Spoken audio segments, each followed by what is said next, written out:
सारे लोग നല്ല ഡാൻസ് നമ്മളെ നിർത്തി നമ്മളെ നോക്കി അങ്ങിരിക്കുക ഫുൾ എക്സ്പ്രഷൻ സൂപ്പർ മാസാണ് ഫുൾ മാസാണ് മൊത്തത്തിൽ നല്ല മൂവിയാണ്. ഫഹദ് ഫാസിലാണെങ്കിലും അല്ലു ആണെങ്കിലും നല്ല രശ്മിക ആണെങ്കിലും ഒക്കെ സ്റ്റൈലൊക്കെ നല്ല രസമുണ്ട്.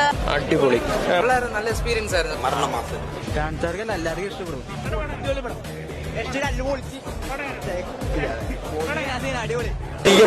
തിയേറ്ററിൽ തന്നെ മസ്റ്റ് വാച്ച് ആണ്. നമ്മൾ ഒരു കാരണവശാലും OTT-ക്ക് വേണ്ടിയിട്ട് വെയിറ്റ് ചെയ്യരുത്. ഇത് അത്രയും പവർ പാക്ക് ആണ്. അടിപൊളി ഫൈറ്റ് ആണെങ്കിലും BGM ആണെങ്കിലും ആക്ടിംഗ് ആണെങ്കിലും അല്ലു അർജുൻ ഫാൻസിന് ഗംഭീര സന്തോഷമായി. എല്ലാവർക്കും ഇഷ്ടപ്പെടുന്ന സിനിമ ഫാമിലി മൂവിയാണ്.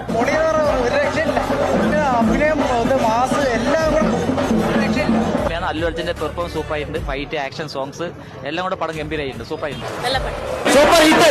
അല്ലു അർജുൻ ഒരു വെറൈറ്റി ലുക്കാണ് കാണുന്നത്. ഇതുവരെയും പ്രതീക്ഷിക്കാത്ത ഒരു ക്യാരക്ടറും ഒരു പ്രത്യേക ബോഡി ലാംഗ്വേജ് എല്ലാം അടിപൊളിയാണ്. ഇപ്രാവശ്യം ക്രിസ്മസ് അലക്കും കാണാൻ വേണ്ടി വന്നാണ്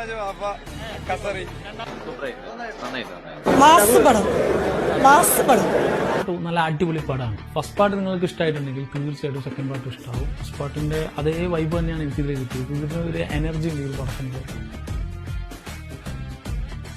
തുടക്കം മുതൽ അവസാനം വരെ ഭയങ്കര എൻഗേജിംഗ് ആയിട്ടാണ് ഈ സിനിമ പോകുന്നത്. സ്ക്രീൻ പ്ലേ നന്നായിട്ട് തന്നെ സ്ട്രക്ചർ കിട്ടും. ഒരു പക്ക കൊമേഴ്ഷ്യൽ പടത്തിൽ വേണ്ട ഒരു സ്ട്രക്ചറിങ് ഉണ്ടല്ലോ, അത് അതേപടി തന്നെ ആ ഒരു ഫോർമുല നന്നായിട്ട് വർക്കായിട്ടുള്ള ഒരു പടമാണ് പുഷ്പ. പുഷ്പ നാഷണൽ ആണെന്ന് കരുതണ്ട, ഇന്റർനാഷണൽ.